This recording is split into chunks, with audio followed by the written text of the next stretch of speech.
1절, 우리 1절 이 말씀을 아마 이스라엘 백성들이 들으면 분명히 어떤 구절을 떠올릴 거예요. 여러분 한번 이스라엘 백성이 떠올릴 내용이 뭔가 한번 생각해 보세요. 제가 한번 읽어 드릴게요. 여러분들이 한번 생각해 보세요. 여호와 하나님은 너희에게 복을 주시고 지키시길 원하며 여호와는 그 얼굴빛을 너희에게 비추사 은혜 베푸시길 원하며 여호와는 그 얼굴을 너희를 향하여 드사 평강 주시길 원하노라. 딱 떠오르는 게 있습니까? 바로 민수기에 그 아론의 축복 기도예요. 그죠? 그래서 이 이스라엘 백성이 이 1절을 듣는 순간에 하나님은 우리에게 은혜를 베푸사 복을 주시고 그의 얼굴빛을 우리에게 비추사. 이건 축도거든요. 축도. 이스라엘 백성은 하나님의 얼굴빛을 비춤받는 것 제일 좋아하거든요. 우리도 그렇잖아요. 여러분, 하나님 얼굴빛이 우리에게 비춘다는 것 성도의 가장 큰 축복이잖아요. 하나님 얼굴빛을 우리가 받으면, 하나님의 얼굴빛이 나에게 탁 비추면 제일 큰 축복이잖아요. 그래서 너무 기쁘면 우리 보면 성경에 보면 셀라, 하나님께 막 찬양하는 그런 소리잖아요. 하나님 얼굴빛을 우리에게 비추어 주시옵소서. 자, 여기까지는 어떻게 보면 우리 개인을 향한 축복입니다. 그죠? 그런데 2절부터 보면 조금 더 달라요. 내용이 달라져요. 어떻게 달라지느냐? 축복을 너만 받으면 안 된다는 거예요. 2절에 보면 주의 도를 땅 위에 주의 구원을 모든 나라에게 알리소서. 주님의 이 도, 주님의 복음이 모든 땅에, 모든 나라에게 알려져야 된다는 거예요. 그러니까 너 혼자만 복받고 축복받는 것은 진정한 구원이 아니다. 여러분, 우리 구원은 보통 우리 개인으로 많이 알고 있잖아요. 근데 사실은 진정한 구원은 우리 개인이 아니에요. 교회 공동체에게 구원이 오는 것입니다. 이 구원은 확산돼야 됩니다. 그래서 3절에 보니까 하나님이여 민족들이 주를 찬송하게 하시며 모든 민족들이 주를 찬송하게 하소서. 우리 대한민국 민족만 주님을 찬송하는 것이 아니라 모든 민족들이 주를 찬송하게 했어. 그는 사실 하나님의 간절한 바람이에요. 하나님은 사실은 이 세계의 모든 민족, 먼저 세계 200여국에서 하나님을 찬송하는 소리를, 하나님을 예배하는 소리를 듣고 싶어 하실 것이고, 또 세계의 모든 민족 숫자가 얼마 되겠어요, 여러분? 민족 숫자가 제가 볼 때는 한 5만 명도 넘을 거 아니에요? 그 민족들이 하나님을 찬송하는 것을 하나님은 듣고 싶어요. 아까 우리가 중국어로, 몽골어 잠시 들었지만, 그 나라의 말로 하나님을 찬송하는 것, 하나님은 대단히 기뻐하실 거예요. 왜냐하면 바벨탑을 통해서 말들이 다 흩어졌잖아요. 그때부터 이제 세계의 여러 언어가 시작되었지만 하나님은 그 언어들로 하나님 찬송하는 걸 들었고, 또 이제 성령을 통해서 이제는 한 언어로 이제 하나님 나라가 임할 때 한 언어로 하나님 찬송하는 그날들을 주실 것입니다. 그래서 예수님이 재림한다는 것은 이제 그 언어들이 하나님을 찬송하는 언어가 많아진다는 것 뜻해요. 지금 여러분 세계에 지금 예수님을 알지 못하는 종족, 그 말은 뭔가 하면 그 언어로 성경이 번역되지 않은 종족, 한 몇 종족 될까요? 제가 90년에 그 성교한국 대회를 했는데 약 2만 5천 종족 언어로 성경이 번역되지 않았다고 했어요. 근데 97년에 18,000 종족이 남았다고 그랬어요. 제가 이 말 하는 것은 아주 중요한 말입니다. 왜냐하면 그들 종족이 없어지면, 그들 종족의 언어로 성경이 번역되면 예수님 재림하셔요. 물론 여러분, 이단들이 예수님 재림한다고 막 이야기하죠. 그건 다 가짜고, 진짜 예수님 재림하는 것 저는 알아요. 어떻게 아느냐? 두세 사람이 모인 곳에 하나님이 함께 하시잖아요. 그러니까 두세 사람이 모이는 그들의 언어로 성경이 번역되고 예배가 진행되면, 그게 완성되면 예수님 재림한다고 성경에 예언되어 있잖아요. 땅 끝까지 복음이 전해지고 그 민족들이 주를 찬송하게 될 때 주님은 재림하시는 거예요. 그리고 97년에 이제 18,000이 남았다 그랬어요. 2005년 정도에 한 8,000 종족이 아직 남아있다 그랬어요. 여러분들이 지금 여기에서 좀 탄성을 해야 돼요. 왜냐하면 이제 예수님 올 때가 다 돼가는구나. 이제 8,000 남았으니까. 그러면 제가 이제 여러분들에게 한 500 남았다. 그러면 500 종족에게 500명이 가서 예수 전해가지고 몇 년 안에 성경이 번역되고 그들 속에 예배가 진행되면 예수님 곧 재림한다는 거예요. 여러분, 아담 이후에 가장 축복이 뭘까요? 아담 이후에 가장 축복받는 사람들이 누군가 하면 예수님 재림을 눈으로 보는 사람. 이거는 예수님 계실 때의 그 제자들보다도 더 큰 축복이에요. 왜냐하면 예수님 계실 때 제자들은 잘 그 뜻을 몰랐거든요. 근데 우리는, 여러분, 우리가 살아있을 때 예수님 재림을 우리가 경험한다면 우리는 정말 아담 이후에 가장 축복받은 사람이 되는 거야. 여러분, 그런 축복 받기 싫습니까? 그런 축복 받고 싶지요? 그 말 우리가 안 죽는단 말이잖아요. 얼마나 좋아요. 내가 살아있을 때 예수님 재림을 맞이할 수 있다. 저는 멀지 않았다고 봅니다.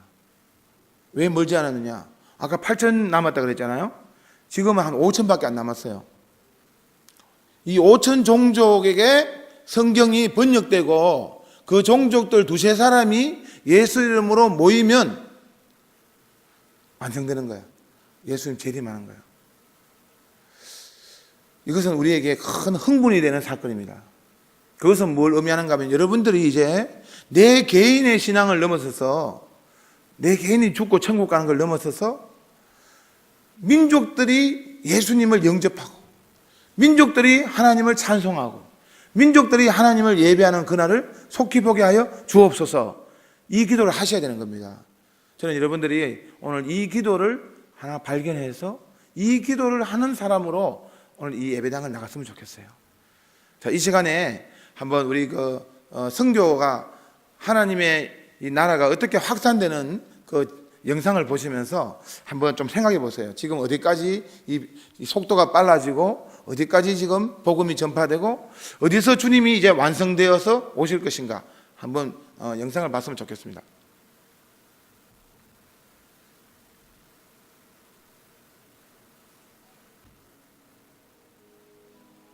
지금 하얀색이 이제 복음이 전파되는 그 기독교의 어떤 모습입니다. 소리를 좀 높여주시면 좋겠네요.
네. 여러분들이 이 영상을 보면 한 두 가지 뭔가 좀 이 힌트가 좀 떠올라야 돼요. 첫 번째는 뭔가 하면 자, 기독교가 막 확산되려고 그럴 때 그걸 딱 방해하고 다시 온 세계를 뒤덮는 그런 세력이 있었죠. 바로 이슬람입니다. 그죠? 이슬람이 온 세계를 딱 이제 다시 기독교를 딱 막고는 뒤덮으려 하고 있었어요. 그때 하나님은 아주 좀 이상한 뜻밖의 어떤 종족, 민족을 통해서 그 이슬람을 막았어요. 아까 보셨나요? 어느 나라죠? 어느 민족이죠? 바로 우리 저기 계신 아까 소개했던 몽골이 이슬람을 딱 막았어요. 몽골이 오히려 세계를 딱 하면서 이슬람 세력을 막았어요. 그리고 난 다음에 다시 기독교가 또 확산되려고 할 때 그것을 딱 막았던 또 하나 있었죠. 빨간색. 뭐예요? 공산주의. 공산주의가 다시 또 온 세계를 또 덮으려고 했어요. 그때 하나님께서 다시 우리 또 어떤 새로운 기독교의 힘을 통해서 다시 공산주의가 1989년에 이제 무너지면서 기독교가 이제 러시아 동구권 다시 확산되고 있어요. 또 중국, 그다음에 이제 북한. 그 말은 무엇인가 하면 이제 어떤 마지막 한 시기를 남은 거예요. 마지막 한 때를 남은 거예요. 그래서 여러분들이 인생을 살면서 뭐 나도 그냥 살다가 80, 90 뭐 이렇게 그런 것이 아니라 우리가 조금 구원의 그림, 구속사의 그림을 볼 때, 야, 내가 지금 이 구원 역사의 마지막 한때를 살고 있구나. 여러분, 야, 좀 흥분하셔야 됩니다. 저만 흥분하면 안 돼요. 우리가 정말 이 마지막 인류 역사의 마지막 한때를 살고 있구나. 마지막 한 꼭지점을 향해서 가고 있구나. 이제 하나님 나라가 온 땅 가운데 임하는 그날이 오고 있구나. 5천 종족, 야, 5천 종족에게 성경이 번역되고 그들이 하나님을 찬송하게 되면 주님이 오시겠구나. 그런 점에서요, 저는 오늘 여러분들에게 강조하고 싶은 것은 우리 교회가 지금 깨달아야 됩니다. 무엇을 깨달아야 되느냐? 이 교회가 지금 한국 교회가 어떤 문제점이 있습니까? 자꾸 교회 안에만, 교회 내부에만 가고 있는 거예요. 무슨 말인가 하면 우리는 지금 이 북한교회, 당장 우리 가장 가까이 있는 이웃인 이 북한교회, 그리고 중국, 몽골, 일본, 이것이 한국교회에 부담이 되고 한국교회의 사명이 되어야 된다는 것입니다. 그리고 또 한 가지는 뭔가 하면 우리는 지금 다 다른 나라에 선교사를 어떻게 보낼까 그런 생각하지만은 사실은 여기가 벌써 선교지고 여기가 벌써 선교적 환경, 그리고 우리가 선교사라는 그 의식, 제가 이걸 조금 소개하고 싶어요. 그래서 이 영상을 한번 보셔요. 영상을 한번 보시면 지금 요즘에 가장 선교적으로 중요한 어떤 용어, 지금 우리 현대 교회에 가장 필요한 교회 개념이 생겼어요. 영어로 말하면 그것이 뭔가 하면 무슨 처치예요. 여러분 한번 맞춰보세요. 무슨 처치겠어요? 지금 오늘날 교회가 너무 내부적으로 자기들 교회만 돌보고 있는 거야. 그것이 아니다. 이 교회는 바깥으로 가야 된다. 그래서 교회의 사명, 여러분 교회의 사명 5가지 있잖아요. 예배, 전도, 교육, 구제, 봉사. 전도와 선교가 교회의 사명 5가지 중에 한 가지 틀렸다는 거예요. 지금 틀렸다고 지금 그런 말들이 나오고 있어요. 뭐가 틀렸냐? 전도와 선교는 교회의 사명 중에 한 가지가 아니라 교회의 본질이다. 그래서 땡땡처치란 말을 요즘에 가장 선교학적으로 또 교회의 개념에서 가장 많이 사용되고 있어요. 그 논문도 요즘에 많아지고 있어요. 저 친구가 지금 박사과정을 마쳤는데 이 두꺼운 논문을 바로 이 땡땡처치와 관계된 논문을 썼더라고요. 여러분, 땡땡처치가 무엇이겠습니까? 맞추시는 분은 제가 북한에 보내줄 수 있는 영광을 드리겠습니다. 무슨 처치? 영어로? 한국어는 쉬워요. 한국어는 벌써 이 주보에 답이 나와 있어요. 오늘 설교 제목에 뭐예요? 한국어는 선교적 교회. 영어로는 뭘까요? 미셔널 처치. 미셔널 처치를 간단하게 설명한 영상을 같이 한번 보세요. 그래서 우리가 이제 좀 교회의 개념을 조금 바꿔야 됩니다, 여러분. 같이 한번 보겠습니다. This church. In the past, churches have spent large amounts of resources 조명을 to 좀 construct the 꺼주시면 잘 most 보이겠네요. attractive places imaginable for the community in which they were situated. Great music, compelling teaching, and a host of programs designed to gather people together were the staple of such church communities. Anyone who wanted to come was welcome, and church members were encouraged to invite their friends and neighbors. Generally, people had a pleasant experience. The people who came and were cared for seemed relatively similar. Education, income, pastimes, race, struggles, and histories seem to be almost identical. Eventually, someone asked the question, what about all the people who aren't like us, but who live around us? Why aren't they here too? In response, the church increased its marketing budget, direct mailing the community, taking out ads in local papers, buying radio time, releasing a fresh web page, and offering to host the world's greatest event. The church was determined to be the center of everything great that happened in the community. Church members began to rely on the church to do the work of conveying God's story in the world. If someone could be brought to an event, they could hear about Jesus from a professional teacher. Inviting people became synonymous with evangelism. The missional church, on the other hand, empowers its members to be the church in the community. The church trains, resources, encourages, and challenges its people to live out the good news in their community with those who would otherwise be suspicious of a church and its marketing efforts. The church sends out its members to live among people unfamiliar with church customs, songs, and what it holds sacred, just like a foreign missionary. The missional church recognizes then that every believer embodies the life of the church in their neighborhood, in their school, or at their place of work. Each one of them telling God's story in the context of compassionate and genuine relationships. 네, 핵심은 무엇이죠? 아시겠죠, 그죠? 핵심은 이전에 이 교회는 교회 안으로 사람들 자꾸 모으는 거죠. 안 모이면 어쨌든 이 교회에 무슨 총동원 전도주의라든지 혹은 또 뭐 어떤 뭐 선물을 준다든지 아니면 프로그램을 쫙 해가지고 교회 안으로 모으게 되는 거죠. 그렇지만은 이 세상은 어떻게 됩니까? 세상은 점점 다양화되고 세상의 직업이라든지 영역이라든지 점점 다양화되고 또 세상이 오히려 지금 여러분도 조금 보시면요. 우리 주변에도 당장 우리 교회 제일 가까운데 지금 이 통일교 학교가 있잖아요. 그죠? 여기 선화학교가 있잖아요. 그 다음에 조금 더 가면 몽골 학교가 있어요. 몽골 국제학교가 한 500m 거리에 몽골 학교가 있어요. 또 왼쪽으로 조금만 가면 이 차이나타운 있잖아요. 근대 입구 근처에. 그러면 여러분, 우리가 지금 뭐 중국에 선교사를 보내고 또 몽골에도 선교사를 보내고 하지만은 그 선교사를 통해서 그 나라 사람들 만나라고 보내잖아요. 복음 전하라고. 근데 사실은 우리 주변에 이미 그들이 와 있어요. 우리 주변이 벌써 선교지가 되고 있어요. 그래서 옛날에는 다른 나라 가야지 선교라고 생각했는데 사실은 다른 나라 사람이 여기 와 있기 때문에 여기가 선교지라는 거예요. 무슨 말인가 하면 이제는 이 교회가 그냥 선교사를 보내고 하는 것을 넘어가지고 이 교회 자체가 벌써 선교사가 되어야 된다는 거예요.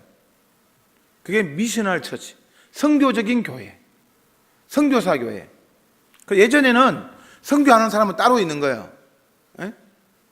근데 이 미셔널 처치는 뭐야? 선교사가 따로 있는 것이 아니라 우리들 모두가 선교사가 되어야 된다. 그게 성경적입니다. 왜냐하면 성경에 보면 우리가 알고 있는 스데반 집사님, 빌립 집사님, 이분들은 집사님인데 다 선교사였어요. 복음을 전하다가 혹은 또 사마리아에 선교로 갔고 집사이자 선교사, 집사이자 순교자 그렇게 되는 거예요. 사도행전 1장 8절에 뭡니까? 오직 성령이 너에게 임하시면 너희가 권능을 받고 뭐예요? 예루살렘과 유대와 사마리아 땅 끝까지 내 정인이 되라. 그러니까 성령이 임하면 정인이야. 그러니까 성령을 받은 사람은 모두가 정인이에요. 정인이라는 단어가 선교사, 순교사예요. 그러니까 성령을 받은 사람은 모두가 선교사가 된다는 말이에요. 그러면 이제 여기 있는 분들이 좀 당황스러울 거예요. 나도 성령을 받은 것 같은데 내가 그럼 선교사야? 맞습니다. 여러분들 오늘 저는 선교사로 만드는 게 제 설교의 목표입니다. 여러분들이 가실 때에 선교사로 인식하고 갔으면 좋겠고 오늘은 그러면 어떤 날이에요? 오늘은 선교사 파송날. 오늘 여러분들이 지금 선교사로 세워지는 날이다. 저는 참 안타까운 게 뭔가 하면 이 선교를, 전도를 누군가가 해야 된다고 나누는 거예요. 지금 한국교회가 그렇게 되어 있습니다. 선교사님, 전도사님 다 따로 있습니다. 사실은 우리 모두가 전도사, 선교사가 되어야 된다고 생각돼요. 그래서 이렇게 이야기합니다. 요즘에 지금 여러분들이 한번 그 PPT를 보시면서 같이 좀 이런 우리 지금 한국교회의 선교적인 것을 좀 나누면 좋겠는데 자, 한번 보시면서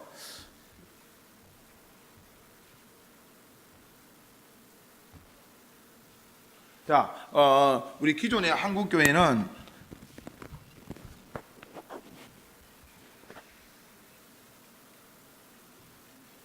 예, 이 교회 출발과 함께 사실은 우리 한국교회는 선교가 시작되었습니다. 1912년 우리 장로교 총회가 세워질 때 이쪽을 보고 하면 됩니까? 예, 근거리 선교, 우리 가까운 곳을 선교하자. 그렇게 해서 이규풍 선교사님, 그때는 제주도가 사실은 선교지였어요. 그래서 제주도에 선교사를 파송하고 또 그 산동반도에 그 선교사님을 파송했습니다. 괜찮은데. 네. 네. 그리고 중국에 만주에 또 선교사를 파송하고, 그래서 우리 한국 교회는 시작부터 선교사를 파송하는 그런 나라가 됐어요. 여기서 좀 재밌는 거는 뭔가 하면 우리나라에 선교사님들이 그때 많았거든요. 그 선교사님들이 가만 보니까 좀 웃었거든. 왜냐하면 너희들도 지금 선교지인데, 아니 너희들이 무슨 선교사를 파송하려고 하느냐, 좀 비웃었어요. 그럴 때 그 초창기 우리 한국교회 지도자들이 아닙니다. 우리가 이 선교의 빚은 처음부터 갚아야 합니다.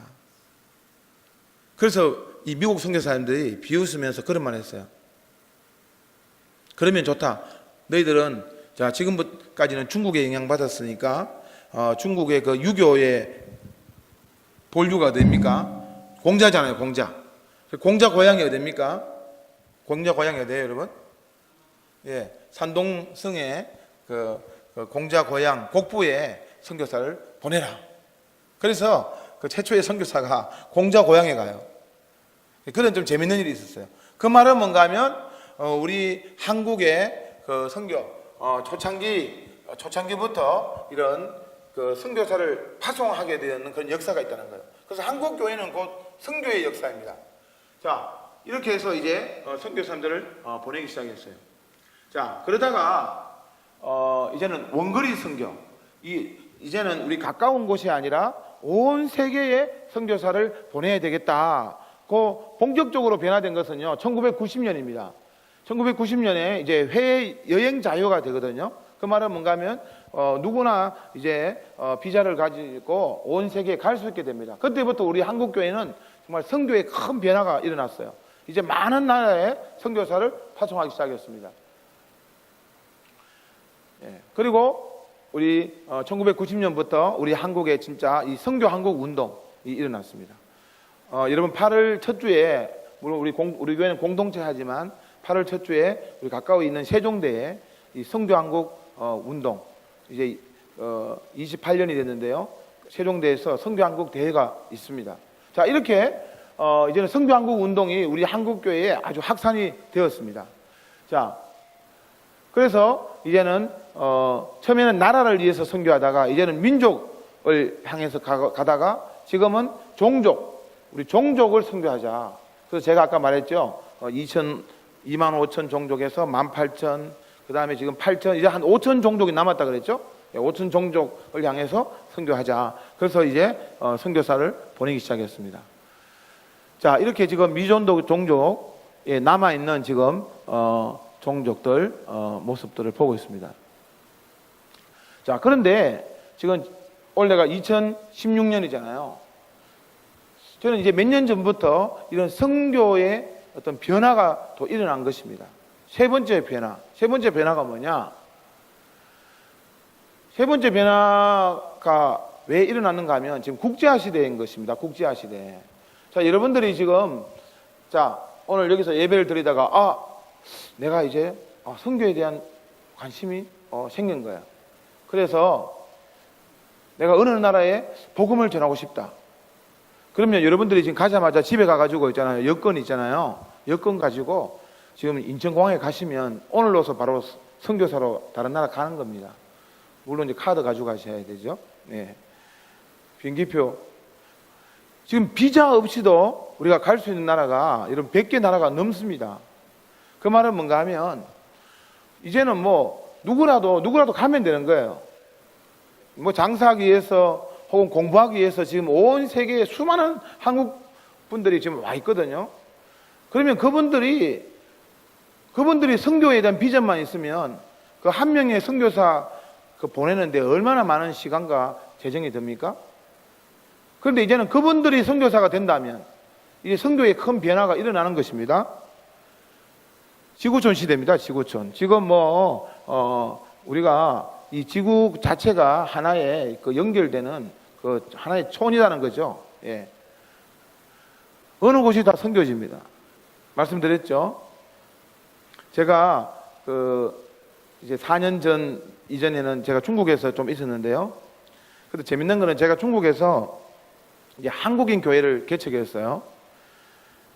그리고 한국인 마을에서 한국인 교회를 개척해서 이제 그 한인교회 사역을 하다 보니까 주로 한국 사람만 만나는 거예요.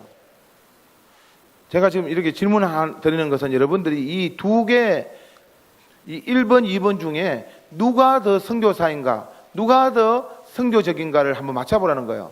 1번은 제가 지금 중국에 있었던 이야기를 하는 거예요. 중국은 선교지입니다.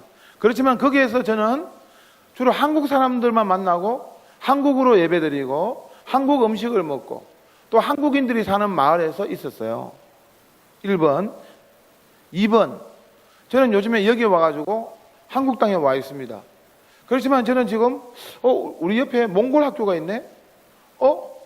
이 몽골인들에게 뭔가 한국어를 배우게 하고 또 이들에게 복음을 전했으면 좋겠다.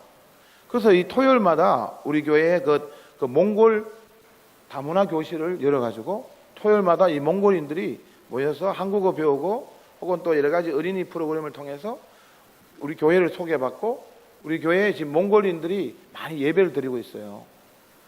그리고 또 보니까 근처에 차이나타운이 있네.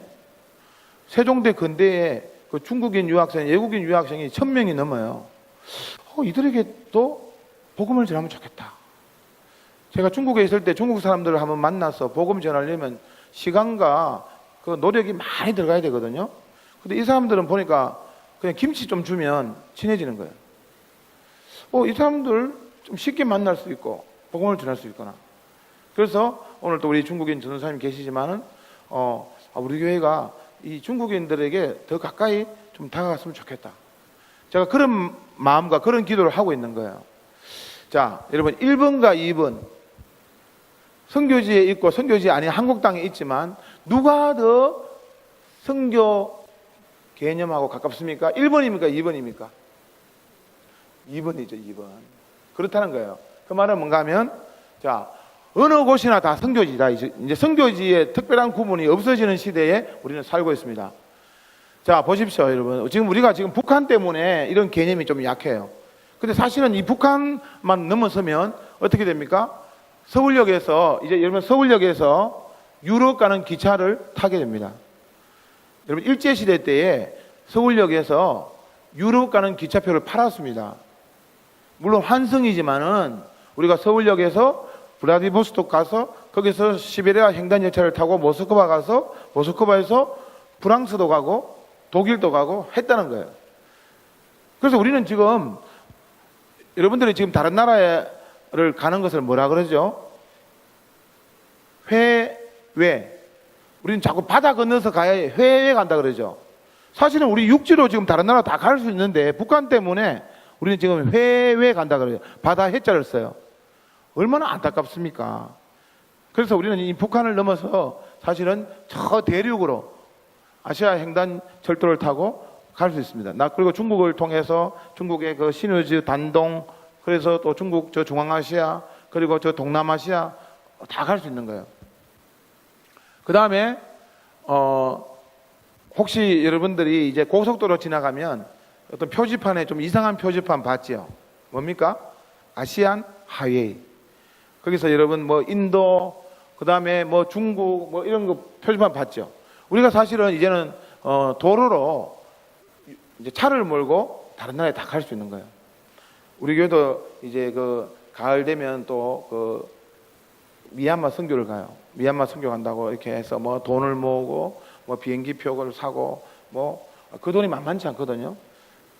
우리가 내일 제가 속한 그 SFC 단체에서는 그 몽골로 또 터키로 이렇게 가는데 그 회비가 한 12일, 13일 가는데 회비가 얼마 정도 되겠어요? 130만 원, 130만. 유럽은 250만 원. 근데 우리가 이제 통일되면 회비가 얼마 정도 내려갈까요? 이제 한 2, 30만 원 하면 돼. 그냥 교회 봉고차 타고 가는 거야. 교회 봉고차 타고 자 가자. 뭐 오랫동안 고민할 필요도 없어요. 한 주 전에 광고하는 거야. 터키 갈 사람 모이세요. 그 봉고차 타고 기도하고 쭉 그냥 기름 만땅 넣어가지고 한 20만 원 모아갖고 가면 되는 거예요. 그 말은 뭔가 하면 지금 우리의 이 선교적인 개념을 우리는 자꾸 저 멀리 하거든요. 예? 저 부산에서 서울 오는 것보다 중국 북경에서 여기 오는 게 더 가깝습니다. 시간 적게 걸립니다. 예, 지금 아시안 하이웨이 보시죠? 예, 지금 서울에 지금 일본, 한국, 중국, 인도, 터키. 자, 그런 점에서 우리 이제 선교의 어떤 이 축이 변화되었고요. 그래서 예전 선교사 하면 저런 분들, 저런 분들이 이제 주로 이제 선교에 대해서 문을 여신 분들이죠. 그렇지만 이제 이래 생긴 사람들이 이제 더 선교사 하기 쉽다는 거예요. 무슨 말인가 하면 지금 미국 선교사들이 갈 수 있는 나라가 많이 없습니다. 지금 막 테러 그죠? 테러. 미국은 테러의 표적이잖아요. 그죠? 근데 우리 같은 사람들이 세수 안 하고 가면 갈 나라가 많아요. 예, 그 나라 사람들도 잘 모르는 그런 선교적 환경에 적합한 얼굴들이 바로 우리 같은 사람들 얼굴이에요.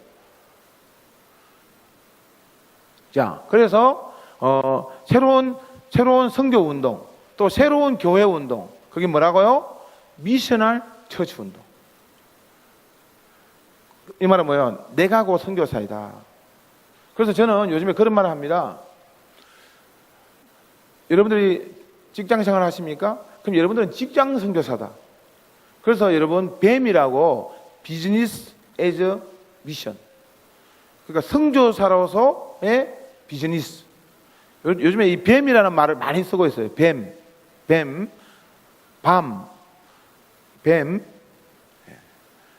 근데 저는 요즘에 그런 말 합니다. 너희가 학생이냐? 그럼 너는 샘이다, 샘.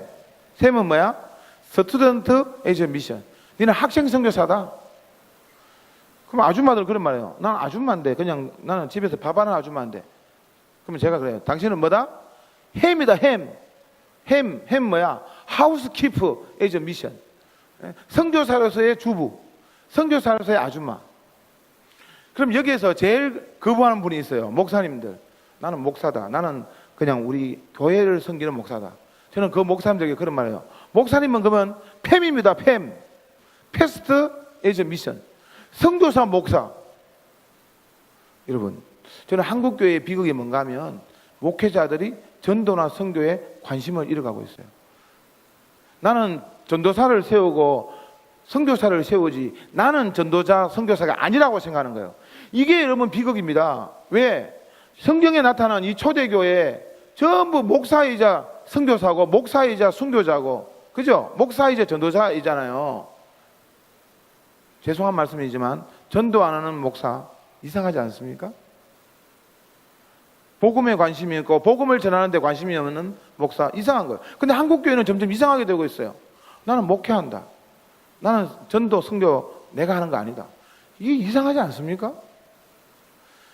저는 중국에 있다가 이제 중국에서 이제 입국 거부가 돼가지고 이제 한국에서 이제 노회라든지 총회 같은데 이제 가서 이제 인사를 많이 하게 되었어요. 그래서 재밌는 거는요. 처음에 이렇게 이제 노회 참석하면 목사님들이 반갑다고 선교사님 오셨다고 막 인사시켜줘요. 근데 한 2번 정도 이제 연달아 참석하면 저 사람 왜 또 오지? 저 사람들 왜 선교지에 안 가고 왜 여기 있지? 근데 한 3번 정도 참석하면요. 목사님이 노골적으로 아니 왜 자꾸 여기 오십니까? 선교지에 안 가십니까? 이렇게 물어요. 그러면 제가 이제 대답해요. 목사님, 제가 지금 입국 거부되어서 쉬운 말로 그 추사가 뭔가 하면 추방된 선교사. 예. 또 어떤 목사님에게는 제가 졸추사 되었습니다. 졸추사가 뭔가 하면 졸지에 추방된 선교사입니다. 제가 못 갑니다. 그래요. 그러면 어떤 분은 이해해요. 어떤 분은 그래요. 아니 그러면 한번 선교사로 부름받았으면 또 다른 나라라도 가야지 왜 한국 땅에 자꾸 이렇게 있습니까? 이렇게 물어요. 그러면 제가 갑자기 막 화가 나는 거예요. 저는 그래서 목사님에게, 아니 목사님 왜 자꾸 내보고 가라고 하십니까? 이제 목사님이 좀 가세요. 나는 갈 만큼 했습니다. 나는 할 만큼 했어요. 이제 목사님이 대신 좀 가세요. 나는 좀 한국 땅에서 나도 좀 목회하고 목사님이 선교사로 좀 가세요 라고 말하고 싶지만 말은 못해요. 근데 내 속마음은 그런 거예요. 왜 목사님들은 그러면 선교사라고 생각을 하지 않을까? 팸. 여러분도 마찬가지입니다. 이제는 여러분들이 성도라고 하는 순간 내가 이제 선교적인 마음이 일어나야 돼요. 내가 선교사다. 왜? 우리 주변이 지금 다 선교지잖아요. 여러분들이 조금만 나가보세요. 군자역 가다 보면 잘하면 흑형을 만납니다. 흑형. 흑인 형제님을 만나게 될 거예요. 또 조금 들어가면 뭐 인도네시아 노동자들도 만나게 되고요. 차이나타운 저기 가면 뭐 완전 깔려 있잖아요. 몽골 국제학교도 있고. 우리가 이제는 이 선교에 대한 새로운 개념을 가져야 된다. 그래서 저는 여러분에게 오늘 마지막으로 요청하고 싶습니다. 오늘 본문에 있는 그대로 내가 선교사고 교회가 선교사고 미셔널 처치 운동의 시편 66편 바로 오늘 나누었던 이 본문 그대로 하나님의 관심은 온 민족들을 복음을 전하고 온 민족들이 하나님을 찬송하고 온 민족들이 주님을 예배하게 하는 그 예배를 받고 싶고 그 예배를 흠양하고 싶습니다. 그래서 이제는 우리가 개념을 좀 바꾸어서 우리 주변의 사람들에게 하나님을 예배하게 만들자. 하나님을 찬송하게 만들자. 저 건대 입구에 있는 차이나들에게 우리가 저들도 하나님을 찬송하게 하자. 우리 몽골인들이 여기 와가지고 하나님을 찬송하게 하자. 이것이 우리 교회의 비전이 돼야 되고 여러분들도 이제는 조금 더 복음의 전도와 선교에 관심을 가지면서 우리 주변 사람들에게 정말 좀 복음 전하는 사람이 되었으면 좋겠어요. 우리는 이상하게 요즘에 이 복음 전하는 것을 부끄러워합니다. 그러나 이 복음을 전하는 것이 가장 행복한 것이고 저들도 예수 그리스도의 십자가를 알면 좋겠다. 저들의 손에 주님의 복음이 들려주면 좋겠다. 예전에 코카콜라 사장이 그랬거든요. 자기는 사람들 손을 보면 저 손에 코카콜라 병을 들고 있는 그것을 소망한다 그랬어요. 그 사람은 그래서 중국 사람에게도 북한 사람들도 코카콜라 병 들고 있잖아요. 또 어떤 그 맥도날드 사장은 그런 말을 했어요. 자기는 사람들의 그 속에 피가 흐르는 것이 아니라 케찹이 흐르는 것을 자기는 소망한다 그랬어요. 여러분, 우리는 무엇을 소망해야 되겠습니까? 저들의 입에서 하나님을 찬송하는 것을 듣고 싶다. 저들의 속에 예수 그리스도의 십자가의 복음이 들려주면 좋겠다. 그것이 우리들의 소망이 되었으면 합니다. 그래서 여러분 조금 더 복음에 관심을 가지시고 이 복음을 전하는 것에 관심을 가지시고 우리 주변 사람들에게 할 수만 있으면 예수 그리스도를 소개하십시오. 저는 중국 땅에서 어떤 탈북자 할아버지를 만났어요. 그 할아버지에게 복음을 전하고 성경 공부를 시켰는데 이 할아버지가 하루는 그 말을 하더라고요. 목사님, 왜 이제야 복음을 전해주십니까? 왜 이제야 오셨습니까? 우리 저 북한에 70년 동안 복음을 듣지 못하고 죽어가고 있습니다. 왜 이제야 오셨습니까? 왜 이제야 복음을 전해주십니까? 여러분 주변의 친구들이 여러분들에게 말은 안 하지만 그 말하고 있어요. 왜 너만 예수를 믿고 있느냐? 너만 구원을 받느냐? 나에게도 예수 복음을 전해다오. 나도 예수 십자가를 듣고 싶다. 그런데 여러분, 저는 실제로 이것을 들었어요. 저는 제 친구 대학교 때 이 친구는요, 저 섬에서 왔는 친구인데요, 얼굴이 새카맣고 또 말도 안 하고 그래가지고 저는 이 친구에게 복음을 못 전하겠다고, 다른 사람들에게는 복음을 많이 전했는데 이 친구는 꼭 예수 믿을 팔자가 아닌 것 같아. 왜? 완전히 뭐 어둠 속에 살아가니까 얼굴도 새카맣고 뭐 말도 안 하고. 아니 근데 이 친구가 있잖아요, 군대 갔다 와서 복음을 듣고 교회를 다니기 시작한 거예요. 제가 있잖아요, 1년 전에 지방에 어느 학교에 이제 화장실에 갔어요. 화장실에 소변을 보는데 전도지가 있는 거예요. 전도지. 그 전도지를 딱 펼치니까 그 친구가 그 교회 담임 목사가 되는 거야. 제가 그래서 전화했잖아요. 문평유라는 친구예요. 평유라, 야, 너가 목사가 되었니? 그때 너가 안 그래도 군대 갔다 와서 그 복음을 들었다고 알았지만 네가 목사가 되었구나. 야, 놀랍다. 근데 그 친구가 그런 말이에요. 그래, 내가 목사가 되었어. 근데 동춘아, 내가 지금이었어야 하는 말인데 너 왜 대학교 그때 1학년, 2학년 때 내가 군대 가기 전에 왜 나에게는 복음 전하지 않았어? 그때 내가 복음을 알았더라면 군대에 갔을 때 내 더 많은 사람에게 복음을 전하지 않을까? 왜 나에게 복음을 전하지 않았어? 물론 저는 할 말이 있어요. 너 예수 믿을 팔자가 아니라고 알아서 생각했어. 그러면 할 수 있습니까? 못하지. 우리는 지금도 그런 생각하고 있어요, 여러분. 여러분 주변에 기도하다가 포기했잖아요. 여러분 어머님을 위해서, 여러분 친구들을 위해서 포기했잖아요. 포기하면 안 됩니다. 그들을 위해서 계속 기도하시고 그들에게 복음 전할 기회를 하나님께 달라고 기도하십시오. 저들도 예수 믿으면 좋겠다. 너도 예수 믿으면 좋겠어. 너도 십자가의 복음을 알면 좋겠어. 우리 속에 이 복음의 어떤 능력들이, 주님 주시는 복음의 파워가, 힘이 넘쳐나서 여러분들이 전도자가 되고 선교사가 됨을 꼭 깨닫고 이제 주님이 기뻐하는 온 민족 온 세상을 기쁘게 하는 이 일에 동참하시는 여러분이 되시기를 주의 이름으로 축원합니다. 아멘.